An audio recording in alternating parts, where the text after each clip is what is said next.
Po. Pag-usapan natin itong comment ng mag-react tayo sa comment ng spokesman ng House Prosecutor sa impeachment case ni Sara Duterte. Para naman maintindihan naman ng lahat kung anong ibig sabihin nun. Suma total po, gumagawa lamang siya ng mga salita na ang pakay niya ay ma-downgrade sa mata ng publiko kung anong sagot ni Sara Duterte. Hindi niya ang pagka-unfair niya, paglilin lang niya, hindi niya binabanggit na karapatan ni Sara na ganun ang sagot. Kumbaga pinapalabas niya na mali at saka magbibigay siya ng opinion na kung ano na iniiwasan daw ni Sara. Okay, dito ngayon magre-react tayo sa ginagawa niya at ibibigay ko sa inyo kung ano ang talagang tama sa proseso ng ating kaso. So, saan ba ito? Ito ba yun? Press conference. Okay. Mag-umpisa tayo dun sa press conference sa tawag sa kanya.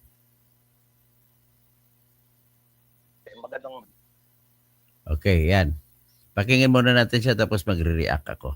Ganun ang gagawin natin.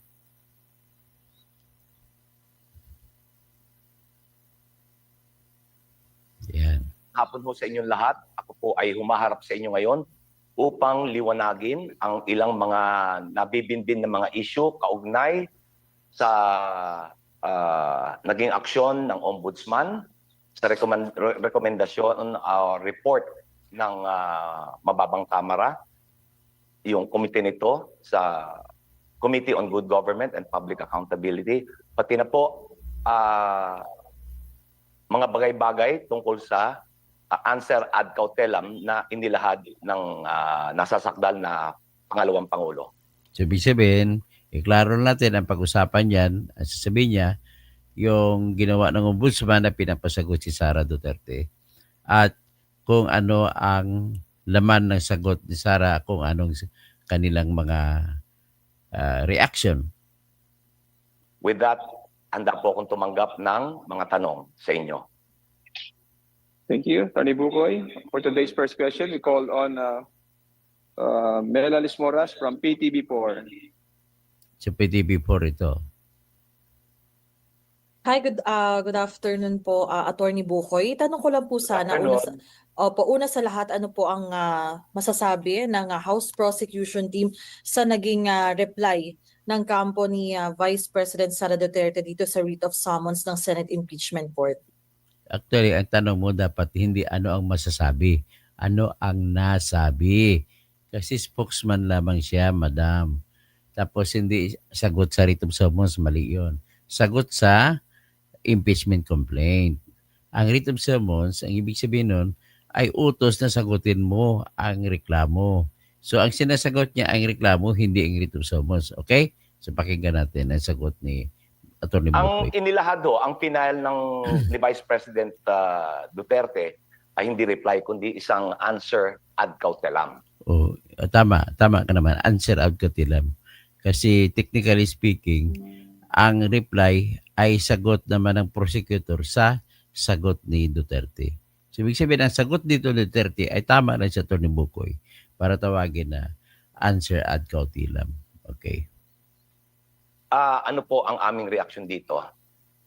Ang ibig sabihin po ng ad cautelam is for caution. O yun, for caution. Ibig sabihin, binabalaan kayo kung may anong gagawin. Itong babala na hindi sinasabi ko ano ang babala, anong gagawin.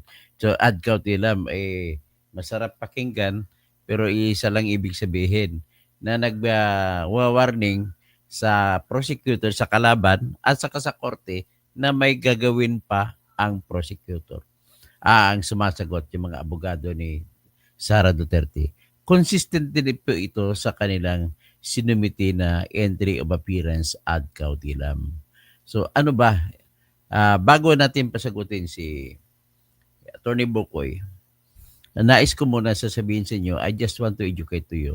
Bakit nagsampa ng entry of appearance at saka answer, mayroong ad cautelam sa dulo? Ano yan? Kung akong abogado, ibig sabihin may gagawin ako na pag hindi ko nilagay yun, ibig sabihin parang wini-wave ko na, sinasantabi ko na kung meron man akong karapatan.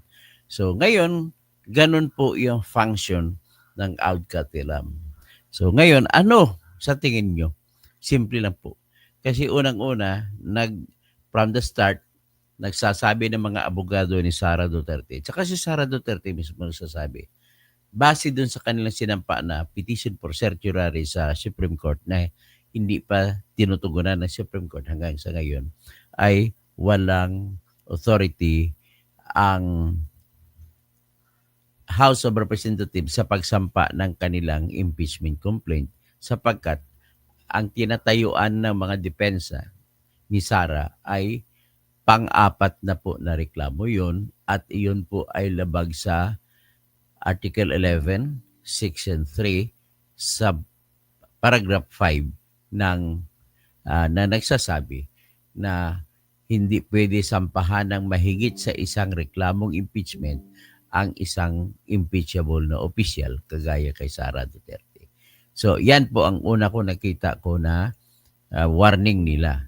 At bakit sila sasagot? Kasi kailanganin at kung hindi ka magwa-warning, ibig sabihin hindi mo na kinukontra yung katotohanan na 4 na reklamo ang sinasampa na bawal naman sa konstitusyon.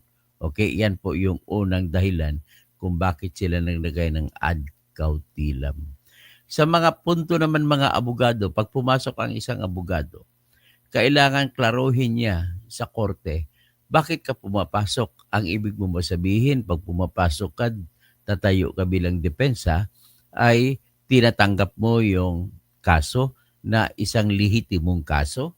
Yan ang unang tanong. So para hindi sila matatali na tinatanggap nila kasi ang katayuan nila from the start ay mali ang sinampa ng House of Representatives. So kung mali, epekto niyan ay walang kapangyarihan ang Senado na tanggapin ang mali na reklamo. So with that, that is one point for lack of jurisdiction na kung hindi nilagay ng abogado yun, ay parang kahon na si Sara Duterte. Okay?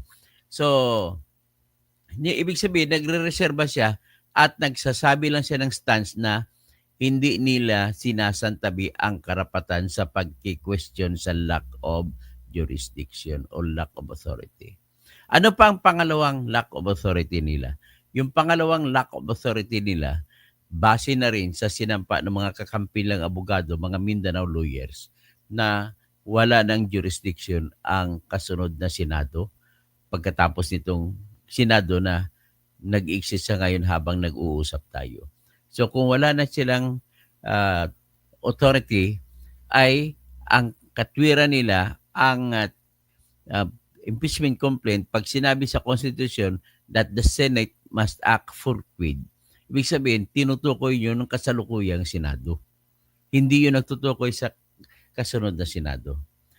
In addition to that, kung akong abogado nila na hindi ko naman alam kung bakit hindi nila inargumento, pero kung ako ang naging abogado ni Sara Duterte, ang argumento ko dyan, ano ang rason kung bakit hindi pwedeng tumawid sa mga bagong Senado. Number one reason ko is Section 1, Article 3 ng Konstitusyon na nagsasabi, no person shall be deprived of life, liberty, or property without due process of law. Ibig sabihin, sa ngayon, wala po tayong parusang kamatayan. Ang tanong, pwede bang parusahan ng korte ng kamatayan ang isang tao? Na wala naman tayong batas. So, ibig sabihin, no person shall be deprived of life, liberty, or property kung walang batas. So, ngayon, paparusahan ba ng bagong Senado si Sara Duterte? Sakasakali, itatry ba siya? So, ang pagtatrial ay nagresulta sa pagkagasta. Gagastos siya ngayon para sa abogado, lahat nawawalan siya ng kayamanan.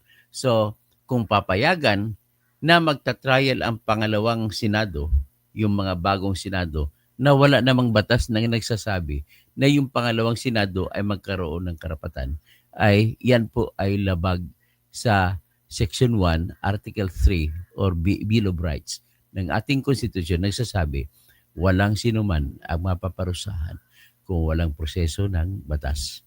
Walang sinuman ang pwede matanggalan ng buhay, pwedeng tanggalan ng kalayaan, pwede tanggalan ng kayamanan kung walang batas. So, ibig sabihin, wala pong batas na nagsasabi na ang kasunod na Senado, ng bagong Senado, ay mayroong kapangyarihan na magpaparusa sa kay Sara. Sakasakaling siya guilty o magkakaroon ng kapangyarihan na maglilitis kay Sara o didinig sa kaso ni Sara kung walang batas na nagsasabi na pwedeng gawin. Okay? Yan ang aking argumento. In the meantime, pakinggan natin si Atty. Bukoy sa mga ibang sinasabi niya.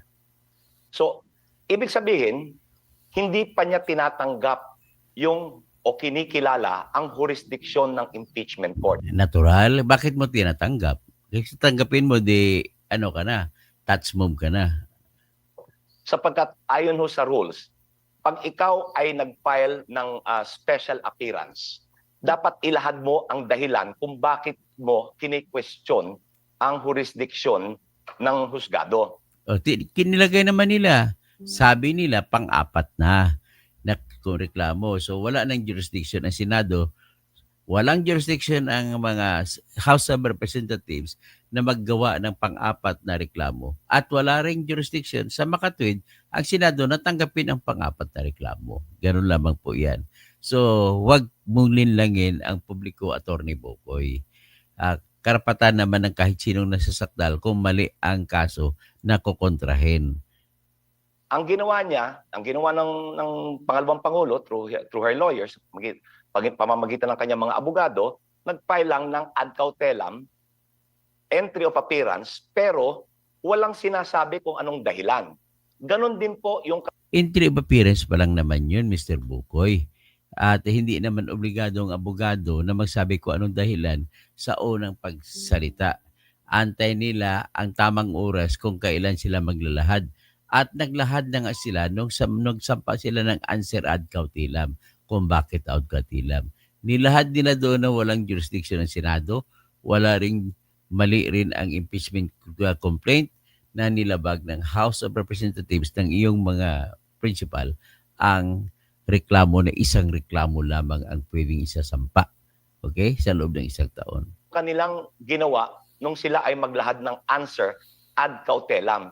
Patuloy nilang hindi kinikilala ang jurisdiction ng impeachment court. So, Tama lang kasi mali nga di ba? Kung ikaw rin ang abogado nila, Mr. Bukoy, ganun din gagawin mo ito po hindi ho ito naaayon. So, as if Mali ka naman. Pag sinabi mo hindi naayon, kahit sinong abogado nung gagawin niyang ganun. Mali ka talaga. Nanlilinlang ka talaga yung klaseng tao ka. Oh. nag-file siya ng answer pero hindi niya kinikilala ang jurisdiction. Natural na file ka. Lahat ng karapatan ng kahit sinong akusado yan.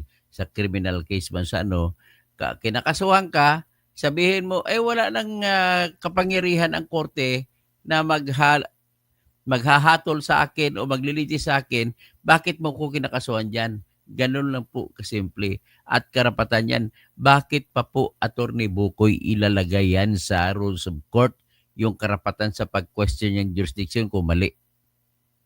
Sobra ka naman. Number one. Pangalawa, predictable po sa mga naging pangyayari ng mga nakaraang araw bago siya naglahad ng kanyang sagot. Inaasahan na po namin ito na Yun pala, bakit nyo inaasahan? Kasi ganun din ang gagawin nyo kung kayong depensa. Kaya alam mo yan, abogado ka. Kaya inaasahan mo. she will file something like this. Patuloy niyang hindi kikilalanin ang jurisdiction ng impeachment court at maninindigan siya na walang jurisdiction. Siyempre naman, walang jurisdiction. Sino ba may kasalanan, Atty. Bukoy? Be honest. Sino ba may kasalanan kung bakit walang jurisdiction? Di ba kayo? Imbis na isang impeachment complaint lang isampa nyo, bakit nagpang-apat pa kayo? Pwede nyo naman gawin na isa, ihatid nyo yung isa-isang reklamo. Bakit pa kayo nagtatlong reklamo? Apat na reklamo. Di ba? Sino may kasalanan? Di kayo rin Tapos pinatagal-tagal pa ninyo. O tapos sisihin niyo si Mr. Portwid, si Chis Escudero. Ay, ang sa akin lang, magiging fair naman kayo. Unang-una, dapat ang kalaman ng inyong reklamo na pang-apat ay laman din ng unang reklamo. Bakit susulat nyo lang uli tapos tawagin niyo fourth impeachment complaint para lamang maglalagay kayo ng problema sa inyong ginagawa? Alam niyo naman yan, sa ilalim ng konstitusyon na isang impeachment lamang ang pwedeng isampa. Tapos nagbigay ka pa ng question. Oh, sige, pakinggan natin uli si Bukoy. Meron With pa nga dyan. May sinabi pa, dadagdagan ko po. Sinabi na ang Articles of Incorporation is a mere Hoy, articles of impeachment, hindi articles of incorporation. Be clear with your mind. scrap of paper. In other words, basura. Kung basura, Basura ka naman talaga. Kahit sino mga abogado na fair magtitingin sa ginawa nyo, basura talaga. bakit nyo sinagot? Obligado kasi sumagot. Ikaw naman, kaya ka nagtatanong, bakit ad katilab? Obligado sila sumagot eh. Kung hindi sila sasagot, default na naman sila. Ano ka bang klaseng abogado? Abogado ka ba? Diba? Opo, with this po, Attorney Bukoy, kung sinasabi natin na hindi naman yun talaga reply as it is, magre-reply pa rin po Hindi ba ka within reply. 5 days upon receipt ang prosecution team? Hindi reply sagot ni Sarah. Answer. Technical term, answer. Ngayon, kung sasagot naman sa answer, itong mga congressmen, ay yan ang tawag na reply. O sige. Yes. Magpa-file kami ng reply. Ang deadline namin ay sa Sabado. Pero palagay ko handa kaming sumagot ng mas maaga. Mhm. Sige. Okay, thank you po, Attorney. Walang anuman. So ano pa? Thank you, Mela. Let us now turn to Bibian Gulia from ABS-CBN2. Bibian, please proceed with your questions. Vivian Gulya. Attorney, magandang hapon po. Kunin ko lang po afternoon. yung komento ninyo dito sa pahayag dito sa answer ad cautelam ni Vice President Duterte. Sinasabi po niya dapat i-dismiss ang complaint dahil na-violate daw po yung 1-year bar rule. So void ab initio raw po itong reklamo. And number 2, sabi po niya, there are no articles of impeachment before the court after the order to return it to the House at wala raw pong naging presentasyon ng articles before the impeachment court as required in the Senate rules. So yun po yung basis niya for calling for the dismissal. Okay, let's break down your question. Kasi Tama multiple lang. Tama lang kasi binalik ng Senado, kahit sinong abogado mag-isip, wala na palang impeachment kasi binalik eh. So kung ako naman ang abogado, pwede ko sabihin na kasi non-extendable kasi ang pinapasagot si Sarah, non-extendable. So tama lang nasasagot siya. So ngayon, pinapoint out niya, wala siyang ibang magagawa, sabihin niya lang ang kanyang objection. Sinabi ninyo na niremand. Kung niremand, binalik ninyo, walang reklamo. So, ini-express lang ni Sarah ang kanyang mga hinaing, bakit ganon, bakit out kautilam. Ano po yung una ninyong katanungan? Ay, nawala siya. Yung void ab initio dahil daw po na-violate yung 1-year Okay. bar rule. Yan ho ay liliwanagin namin doon sa reply. O, sige, liwanagin Ayaw mo kong ito. prematurely sagutin yan sapagkat yan ho lahat ay ilalahad pag-file namin ng reply. Yung pangalawa niyong tanong, sinasabi niya na wala namang articles of impeachment. Oo. Ang articles of impeachment ho ay nandiyan. Nasa Pero anong explanation ba na binalik ng Senado? Yan po ang concern nila. Kung binalik ng Senado, remand ang tawag. Ibig sabihin, wala silang pwedeng mapagbasihan ng legal na meron ba? Ang tanong, meron bang impeachment complaint? Sabi, ni-remand. Parang ganun lang yan, Attorney Bukoy. nasa impeachment court. Yung articles of impeachment ay ikinalakip doon sa writ of summons na isinerve sa kanya. Iba yun. That is actual na bibinigay ng kopya. Pero yung actual na ginawa ng Senado na niremand sa inyo, yun ang punto nila. Ano bang ibig sabihin nito? Parang nagtatanong lang yan. Sabi, binalik. Kung binalik, wala nang reklamo. Yan lang kanilang concern. Kaya siya nakasagot Kaya siya nakasagot, buhay na buhay. Obligado nga sasagot siya, may kopya naman siya eh. Kasi kung hindi ka naman sasagot, edi-default ka naman. Ano ka ba? Ang articles of impeachment. Ngayon, regardless of the defect ng answer, dahil nga ad cautelam, hindi kinikilala yung jurisdiction ng impeachment court, we welcome this dahil uusad na po tayo ngayon. O, yan Ang naman pala eh. importante, tumuloy tayo sa pre-trial, tumuloy tayo sa trial. Yan pag hindi ka sigurado. Do not fool the people that you are so sure in what you are saying. That is not so sure yet. That has remained to be seen. Kasi bakit? Kasi may argumento, number 1. Alam mo naman ang argumento. Number 1, pang-apat na reklamo, bawal na yon. Number 2, ay hindi pwedeng tumawid ang Senado na ang reklamo sa pangalawang Senado. Hindi pwedeng tumawid. Sa batas po na pinakamataas na Section 1, Article 3, no person shall be deprived of life, liberty, or property without due process of law. Kung sa Tagalog, walang sinuman ang mapaparusahan ng kamatayan, buhay, o kalayaan, o kayamanan, o di kaya mabigyan ng perjuisyo sa pagpatakbo ng trial kung walang batas na nagsasabi na pwedeng gawin yon. In this case, wala pong batas na nagsasabi na ang panibagong mga congressmen sa bagong kongres, yung mga nahalal na bago, ay pwede silang maglilitis. Wala pong batas na ganon. Wala ring batas na nagsasabi na yung panibagong Senate ay magkakaroon ng kapangyarihan na maglilitis, didinig at maghusga kung absuelto o hindi yung sinasakdal ninyo. Yan ang sinasabi ko. Yan ang argumento nila which I am conforming to. That's the basic intelligence of any lawyer na nakakaalam sa constitutional law.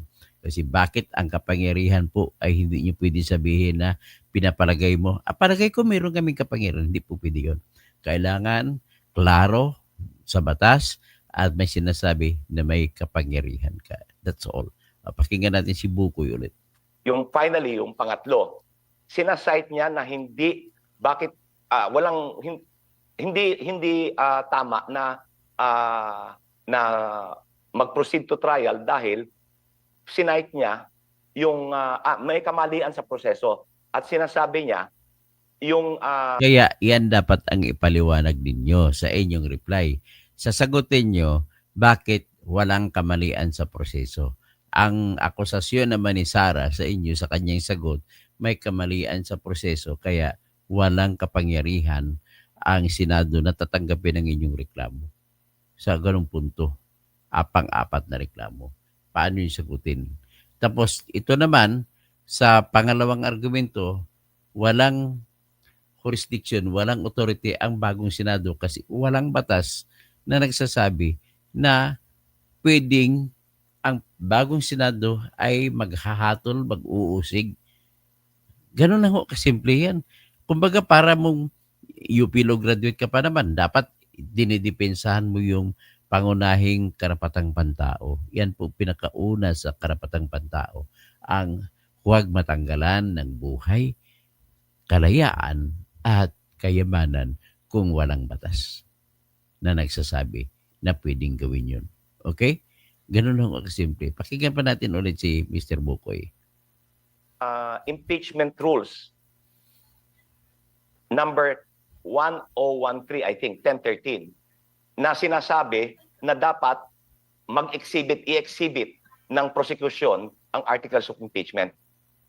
They are citing a rule that does not exist sapagkat ang nag-sponsor po nitong resolution na to na ipasa itong impeachment rules na ito ay si Senator Coco Pimentel. Yan ho ay hindi na-aprobahan ng Senado. So, wala ho yan sa impeachment rules.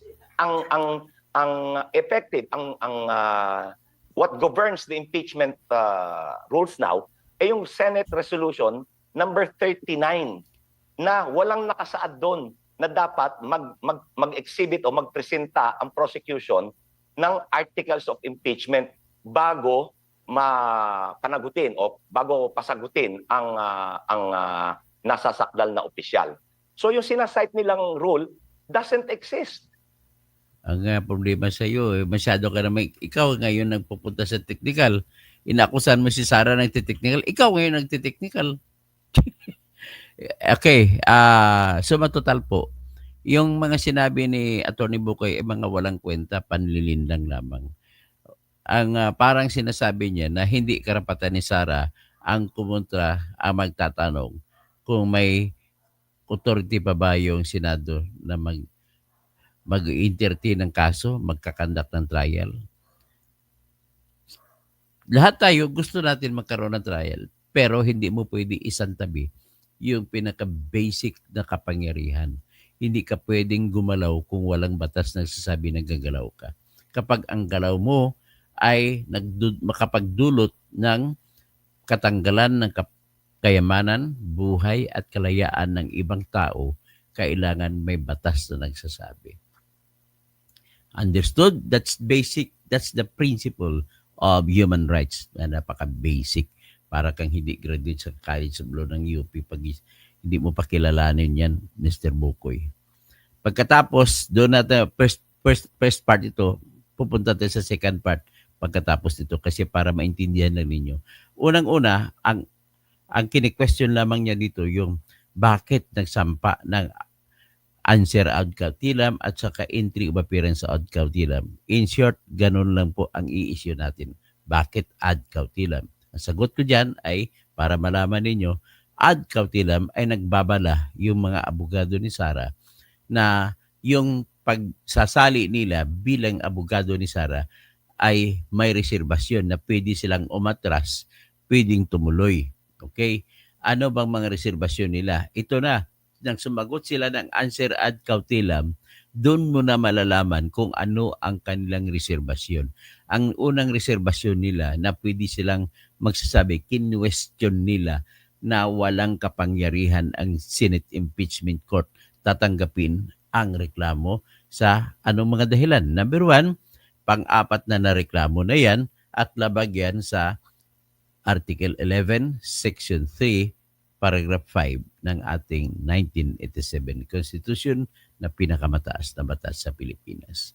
Number 2 na rason nila ay hindi pwedeng tumawid ang trial mula ngayon papunta sa pangalawang mga grupo ng Senado kasi wala pong batas na nagsasabi na pwedeng gawin yan.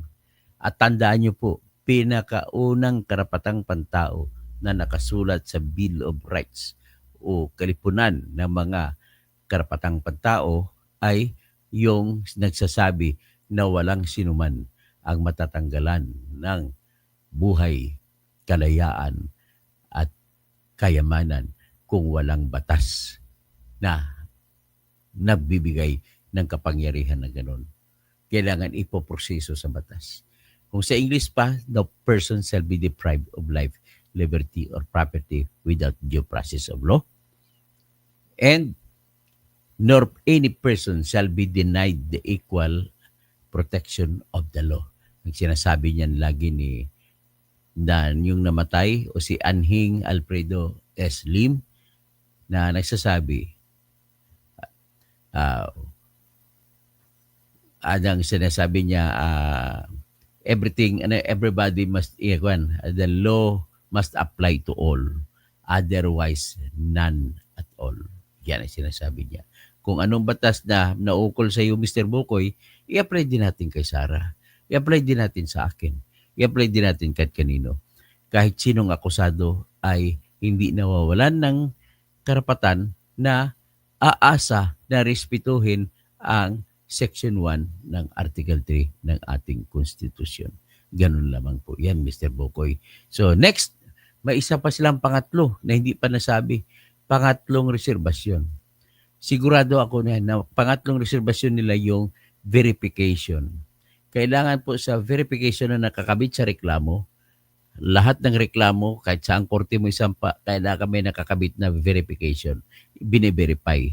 Ibig sabihin, bine-verify ng nagreklamo na ang kanyang mga sinulat sa reklamo ay naintindihan niya, nabasa niya, at ito ay totoo, o tama ayon sa kanyang personal na alam. At ang mga ito, kung hindi man niya personal na alam, ay hango mula sa mga authentic na mga records ng kaso. Okay? As if I have said it all, pero generally speaking naman, yung dininay niya ang lahat ng mga factual allegation ninyo. Kaya lang, sinasabi niya, yung lahat ng factual allegation ninyo ay walang statement of ultimate facts. So, walang statement of ultimate facts. Ano ba yung ultimate facts? Ito yung mga pinaka pangyayari na kailanganin para maparusahan mo isang tao ayon sa kung ano dapat sa inaakusa. Halimbawa, inaakusahan ka na pumatay ng tao na may murder, ibig sabihin, pinlano mo. Ano ngayon ang ultimate facts diyan? Dapat ang ultimate facts na may namatay. Kasunod na ultimate fact na ikaw ang pumatay. Kasunod na ultimate fact na pinatay mo siya, pinlano mo na bago mo siya patayin. Ganun lang ultimate fact. Hindi mo pwede yung mga kwento, pumunta ka sa bahay nito, inabangan mo, tapos binaril mo. Yan po ay hindi ultimate fact. Ito yung mga tinatag na primary facts constituting na bubuo ng ultimate fact. Ngayon, hindi naman po ito civil case, Mr. Bukoy. Sa civil case kasi, pag hindi ka sumagot, automatic pinapalagay na hindi mo dinelay, parang tinatanggap mo na ang akusasyon ay totoo. Civil case yon. Ang parusa naman yon, it's either pera, babayad ka, o di kaya may gagawin kung ano-ano man. Basta kung criminal case naman, gaya nito, semi-criminal ito. Political. So dahil may tunog na criminal, may right to remain silent ang mga akusado. Kaya nga, hindi mo pwede pirsahin si Sarah na sumagot kasi may right to remain silent siya. May karapatan nga siya, hindi na siya pwede. May karapatan siya na hindi na siya magpipresenta ng kanyang ebidensya kung gugustuhin niya. Nasa kanya yun. Kaya you cannot compel Sarah to deny everything in specific details. Pwede na yung general denial. Hindi totoo lahat yan. Ganun lang ho, kasimple yan. Pag nag-plead ang akusado not guilty, it denies everything. At ang obligasyon sa pagpapatunay na katotoo mga lahat ng akusasyon ay babalik sa balikat ng mga nagsasakdal. Isa-isa nila. Hindi pwede yon dahil nag-akusa yung piskal at hindi man lang kumontra yung akusado ay pwede nating sentensya ng akusado. Mali po yun, mali po yun. Hindi ito civil case, Atty. Bukoy. Kaya huwag mo linlangin ang mga tao na nakatingin sa iyo. Mataas pa naman ang tingin sa iyo kasi una, mahaba ng karanasan mo, naging human rights lawyer ka, kasama mong flag, kasama mong mabini. Pagkatapos graduate ka pa ng isa sa pinaka-the best schools of law sa UP College of Law. Kaya you have to live up to that expectations and to that reputation that you're holding. Please, do not mislead the people. Kaya nga ang advice ko sa mga spokesman, kagaya mo, huwag ka magbigay ng opinion. Sasabihin mo lang kung anong nangyari. Kung ano ang mga sinabi sa iyo ng iyong mga principal, yun lang ang sasabihin mo. At this time, I know for sure na walang sinabi sa iyo ang kahit isa sa mga prosecutor ng House of Representatives. Sigurado ako na hindi kayo nag-usap ni Jinky Luistro. Sigurado ako na hindi kayo nag-usap ni Romeo Acop at kung sino pang iba. Kaya huwag mong ilagay sa bibig nila ang mga sinasabi mo na iyon ang sinabi nila. Please, be professional. That's it. Yan lang po aking masasabi. Sige, magbasa ako. No? Si Jaco Navarro. Procedural lapses daw ang depensa ni hindi po yun. Opinion lang ni Buko yan. Sinabi ko na sa inyo, you have the right. Sarah has the right to remain silent. Pwede nang hindi sagutin yun. Ganun lang ako, kasimple lang yan. Hindi yung procedure po, Jaco, hindi yung procedure. Talagang substantial po yun. Ang kapangyarihan na magparusa, substantial po, hindi yan technical. Arnold Pumano, huwag bilugin o gagahin ang katotohanan. Paano malalaman ang katotohanan kung hindi magsalita? Anong ibig mo sabihin, Arnolfo? Kapag ikaw inakusahan, Arnolfo, sa korte na pumatay, anong gagawin mo? Dalawa pong pwede mong gawin. Magsalita ka or hindi ka magsalita. Pero isa lang ang pwede mong dapat malaman, may karapatan ka na hindi na magsalita. Okay? You have the right to remain silent. Anything that you would say would be used against you. And you have the right to remain to a counsel. And if you cannot afford one, the state will provide you with one.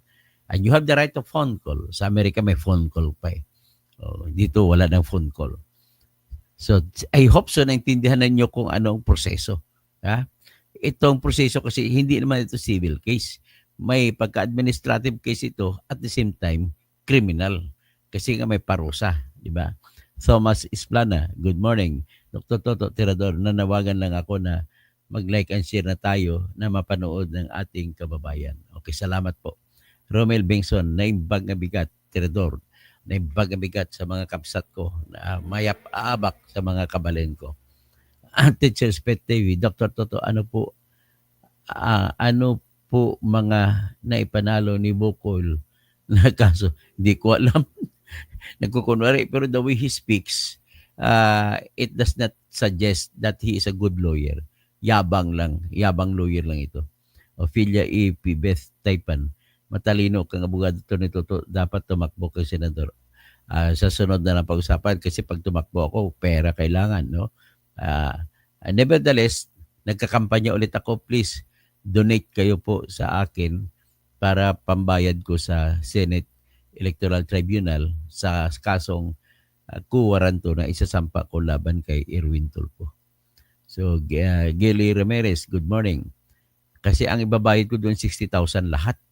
Kaya kailangan, kung hindi ko makuha po 60,000, pasensya na po. Hindi ko po isasampa ang kaso na patanggalin si Erwin Tulfo sa Senado. Kaya tulungan niyo po ako. Andiyan naman po ang aking mga ipopost ko ulit ang aking mga numbers. Si Gally Ramirez, good morning. Ed Tanheim, hindi replay answer fights. Sir Toto, kanta tayo na. Ibang-iba ka, George. Ibang-iba ka, George. Ibang-iba ka, George. Mag-resign ka na lang. So, Gerly Dotillas, mali dahil hindi umaayon sa kanilang masamang balak. Tama po kayo.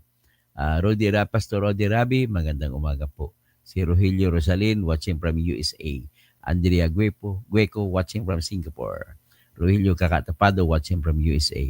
Francisco Reyes, ay nako, Totoy Bato, dispar ka, talaga tama lang naman na sinasabi ng spokes ng prosecutor. Ay mali po yun, Francisco Reyes, sinasabi niya. Pasensya ka na, talagang mali. Hindi matatanggapin sa pansitan. Thomas Esplana, Dr. Toto, malapit na ako maging abogado sa pakinig sa iyo, Dr. Toto. Marami na ang akin nalalaman. Marami na po. Importante, alam niyo pong batas. Arnold Pumano, huwag bilugin. Ito lang po, ulitin ko lang bago ako umalis. Pagdating po sa criminal case, hindi kinakailangan na sumagot ang akusado. Sapat na para sabihin niya na not guilty. The right to remain silent. Pagdating naman sa civil case, ang usapin, halimbawa, may utang ka sa akin, o yung akin ang bahay na yan, o aking anak yan, custody. Pagdating naman po sa civil case, kailangan sumagot ka. Kasi pag hindi ka sumagot, para ka na rin tatawagin na default at para na rin inamin mo ang lahat ng kinikwento sa civil case. Pero kapag impeachment, parang criminal case na rin yan. Kasi nga, ang ginagamit nilang kaso ay yung malversation sa confidential fund, sa mga grave threat, na kung ano-ano. Big sabihin, Sara has the right to remain silent. Kahit hindi niya sagutin. Kaya hindi pwede linlangin ni Attorney Bukoy ang mga tao na kailangan daw sumagot si Sara. Please, wala siyang karapatan para magsabi na pasagutin si Sara.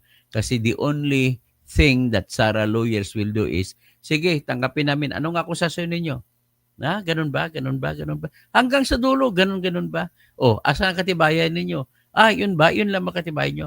Saka pa lang, magdesisyon si Sara kung sasagutin niya isa-isa. Pero kung hindi niya sasagutin, pwede sabihin sa mga judges, Your Honor, desisyon na ninyo ayon sa kanilang ebidensya. Hindi na kami magpresenta ng ebidensya kasi wala namang kwenta ang kanilang mga ebidensya. Ganun lang po. At least alam nyo na may choice ang impeachment respondent na hindi sumagot. may choice siya na magsasabi lang not guilty. Sufficient na po yun. Tapos kine-question niya lang muna din ang jurisdiction. Binabanggit ko na kanina, 3 yun. Number 1, pang-4 na reklamo, bawal. Number 2, ay hindi pwedeng tumawid na bagong senador ay pwede maghatol, pwede maghusga, pwede maglilitis, at pwede magdidinig. Number 3, yung kanilang verification ay hindi nakasunod sa inuutos ng konstitusyon. Yun lamang. Ha? O babantayan natin. O Mama Maril, good morning. Ito na din Toto, no? Watching from Buena Vista, Agusan del Norte. Wow. Thank you. Brendo Maikis, mahusay magpaliwanag. Ang spokesman ng House, parang si Comelec Chairman Garcia. Mahusay ba? Mahusay na husayan ka. O, nalinlang ka rin siguro. Huwag kayong maniwala sa kanyang pinakasasabi dyan. Okay? Hanggang dyan na lang tayo at maraming salamat po. Huwag kayo balinlang.